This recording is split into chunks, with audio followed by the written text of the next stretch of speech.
मैं हूं शुभम वर्मा और आप देख रहे हैं क्विक शॉर्ट नॉलेज। तो आइए देखते हैं। आज हम लोग अपनी धरती से जुड़े हुए कुछ और इंटरेस्टिंग फैक्ट देखने वाले हैं।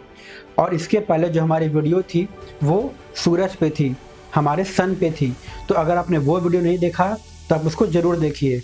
उससे आप और जान जाएंगे कि हमारे सूरज से जुड़े हुए क्या फैक्ट हैं। तो आज हम लोग अपनी धरती से जुड़े हुए कुछ फैक्ट्स देखने वाले हैं और काफ़ी ज़्यादा इंटरेस्टिंग फैक्ट आज होने वाले हैं। तो पूरा ज़रूर देखिए, जिससे आपको मालूम चल रहा है कि हमारी धरती पे ऐसे क्या क्या चीज़ें हैं और क्या क्या फैक्ट हमारी धरती से जुड़े हुए हैं। और आपसे एक रिक्वेस्ट रहेगी, अगर आपको हमारी वीडियो पसंद आ रहे हैं तो प्लीज़ हमारे वीडियो को लाइक ज़रूर करें। ठीक, तो आइए देखते हैं धरती से जुड़े हुए कुछ इंटरेक्टिंग फैक्ट। तो फैक्ट 1, जो हमारी धरती है उसका टोटल वेट, जो टोटल भार है वो 6 सेप्टेलियन होता है। 6 सेप्टेलियन मतलब कि अगर हम उसको हिंदी में बोलें तो 6 महापरद। अभी भी थोड़ा सा आपको कन्फ्यूजन लग रहा होगा, है ना? तो एक काम कीजिए, आप 6 लिखिए और 6 के आगे 24 टाइम 0 लगा दीजिए, मतलब 6 के आगे 24 बार शून्य लगा दीजिए। इतना भार है हमारे धरती का, है ना? काफ़ी ज़्यादा इंटरेस्टिंग। फैक्ट 2, जितने भी ट्रीज पाए जाते हैं उनकी टोटल संख्या हमारे मिल्की वे गैलेक्सी जो है उसमें जितने ज़्यादा स्टार पाए जाते हैं उनसे भी ज़्यादा है। कहने का मतलब हमारे मिल्की वे गैलेक्सी में जितने स्टार पाए जाते हैं उससे ज़्यादा ट्रीज, उससे ज़्यादा पेड़ हमारे धरती पे पाए जाते हैं। लेकिन आजकल आप हमारी धरती पे कितने तेज़ी से पेड़ों का कटाव हो रहा है वो तो हम सब जानते ही हैं। पता नहीं आगे आने वाला क्या हाल होगा। फैक्ट 3, हमारे धरती पे सबसे ज़्यादा पाया जाने वाला जो पदार्थ होता है वो है आयरन, जो कि है 32%। उसके बाद आता है ऑक्सीजन जो कि है 30%। फिर आता है सिलिकॉन जो कि है 15%। फैक्ट 4, हमारे धरती पे इस समय जितने भी पानी है, जहाँ जहाँ वाटर पाया जाता है, मतलब कहने का कि हमारी धरती पे जो समुद्र है, चाहे वो नदी हो चाहे वो तालाब हो, कहने का मतलब ये है कि हम अपने धरती पे जहाँ भी पानी देख रहे हैं, अगर उन टोटल पानी को अगर हम उसका वेट कर सकें, मतलब अगर उन टोटल पानी को हम लोग एक जगह स्टोर करें और उसका वेट निकालें, तो उसका जो वेट होगा वो हमारी धरती के वेट का केवल 1% है। मतलब कहने का ये है कि अगर हमने अपनी पूरी धरती का पानी का अगर वेट काउंट कर सके तो वो पूरे धरती का जो पानी है उसका वेट हमारे पूरे धरती के वेट का केवल 1% है। फैक्ट 5, आपके हिसाब से हमारे धरती पे सबसे ज़्यादा लिविंग लाइफ किसकी होती है? काफ़ी सारे लोग का आंसर होगा कछुआ, टर्टल, बट ऐसा नहीं है। साइंटिस्ट ने एक स्टडी में पाया कि हमारी धरती पे एक ऐसी लिविंग लाइफ है जिसका एज 5000 ईयर्स है। जी हाँ, आपने बिल्कुल सही सुना, 5000 साल उनकी लिविंग लाइफ होती है। और वो क्या है? वो है कोरल्स लीफ। ये जो अभी आप देख रहे हैं अपने स्क्रीन पे, इसी को बोलते हैं कोरल रीफ। तो ये जो कोरल रीफ है इसकी लाइफ हमारी धरती पे सबसे ज़्यादा होती है, जो कि है 5000 साल। फैक्ट 6, हमारी धरती पे इस समय जो ह्यूमन प्रजाति है या फिर जो भी लिविंग लाइफ हमारी धरती पे इस समय है, फिर चाहे वो ह्यूमन का हो, फिर चाहे वो कोई जीव जंतु हो, कोई पशु पक्षी हो, मतलब कहने का ये है कि इस समय हमारी धरती पे जितनी भी लिविंग लाइफ है, जो इस समय करंट हम लोग जी रहे हैं अपने धरती पे, चाहे वो किसी की बात कर ले, चाहे हम इंसान की बात कर लें, पशु की बात कर लें, पक्षी की बात कर लें, कीड़े मकोड़े की बात कर लें, या किसी भी जीव जंतु की बात कर लें, तो टोटल अगर उनकी प्रजाति को काउंट किया जाए तो वो इस समय है 87 लाख।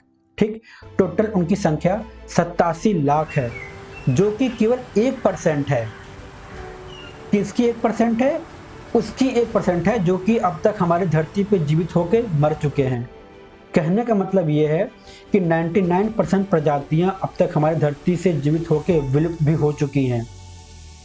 तो आप इससे अंदाजा लगा सकते हो कि अगर ये 1% अगर 87 लाख है, तो आप सोचो कि अगर वो 99% अगर हमारी धरती पे इस समय जो प्रजातियां जो कि जीवित होकर खत्म हो चुकी हैं, अगर वो इस समय धरती पे होती तो हमारी धरती का नज़ारा ही कुछ और होता, कुछ अलग अलग जीव जंतु हमको और देखने को मिल सकते थे। लेकिन वो जो 99 प्रजातियां हैं वो अब तक हमारी धरती पे जी करके विलुप्त भी हो चुकी हैं, ऐसा नहीं है क्योंकि संख्या कम है, वो खत्म हो चुकी है हमारी धरती से, उनका मतलब आप कह सकते हो खात्मा हो चुका है एक तरीके से। और जो इस समय जो हमारी धरती पे लोग जो लोग जी रहे हैं, चाहे वो किसी को भी काउंट कर लो, उनकी टोटल संख्या 87 लाख है, जो कि केवल 1% है।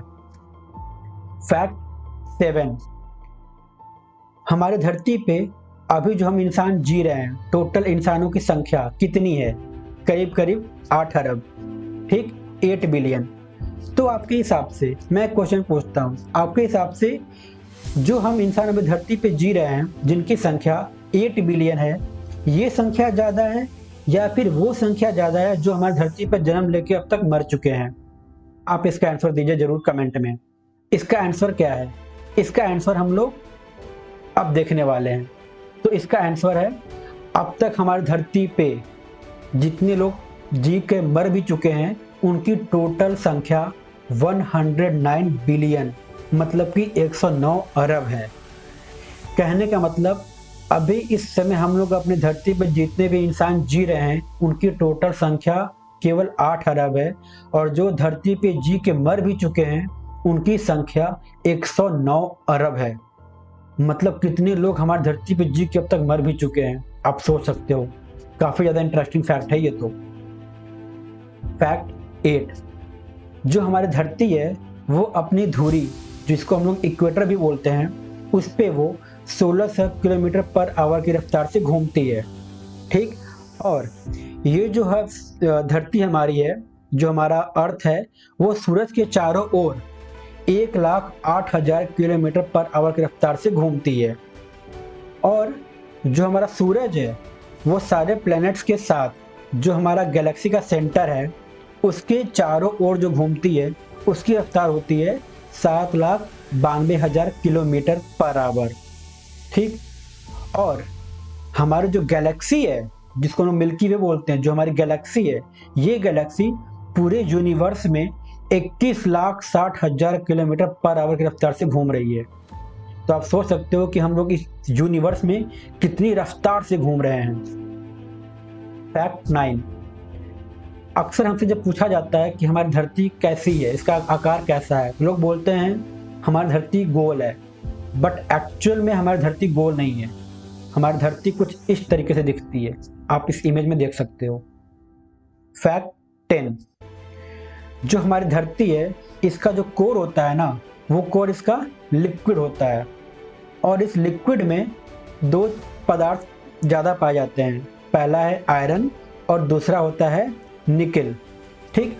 और इन्हीं 2 पदार्थों की थ्रू जो हमारा मैग्नेटिक फील्ड होता है, अर्थ का जो मैग्नेटिक फील्ड है, वो जनरेट होता है, वो क्रिएट होता है। और जैसा हम सब जानते हैं, धरती का जो हमारा मैग्नेटिक फील्ड होता है, ये काफ़ी ज़्यादा इंपॉर्टेंट होता है हमारे धरती के लिए। ये जो हमारे सूरज के जो चार्ज पार्टिकल आते हैं या फिर जो सोलर विंड आते हैं, उनसे हमारी रक्षा करता है। तो ये जो मैग्नेटिक फील्ड होता है धरती का, ये 2 चीज़ों की वजह से ही बनता है, जो कि हमारे धरती के कोर में पाया जाता है। क्या है वो? निकेल और आयरन।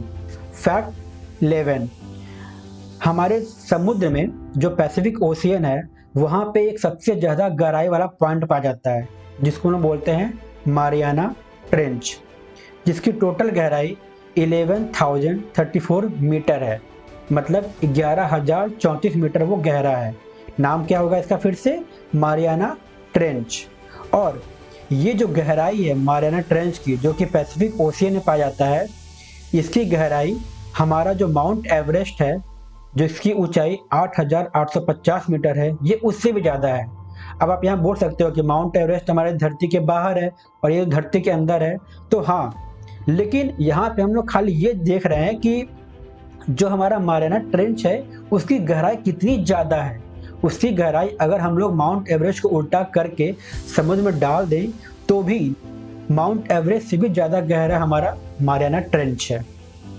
फैक्ट 12, हमारी धरती के नीचे, अगर हम नीचे की तरफ जाएं, गहराई में जाएं, वो गहराई होगी 965.606 किलोमीटर, ठीक। मतलब कि 965.606 किलोमीटर अगर हम धरती के गहराई में जाते हैं, तो वहाँ पे एक और ओशियन पाया जाता है, वहाँ पे एक और समुद्र पाया जाता है, और जिसके पानी की टोटल कैपेसिटी हमारे धरती के समुद्र में जो पानी है, मतलब जो हम जानते हैं कि हमारे धरती पे टोटल जो समुद्र पाए जाते हैं उनकी संख्या 5 है। जो सबसे बड़े-बड़े महासमुद्र पाए जाते हैं, जो सबसे बड़े-बड़े महासमुद्र 5 हैं, उन पाँचों की अगर टोटल वाटर कैपेसिटी को अगर हम एक जगह इकट्ठा कर लें और उसको अगर हम 3 से मल्टीप्लाई कर दें, तो उससे ज़्यादा पानी हमारे धरती के नीचे पाया जाता है ना? काफ़ी ज़्यादा इंटरेस्टिंग। तो इसी तरीके के और फैक्ट जानने के लिए आप हमारे चैनल को ज़रूर सब्सक्राइब कर लें।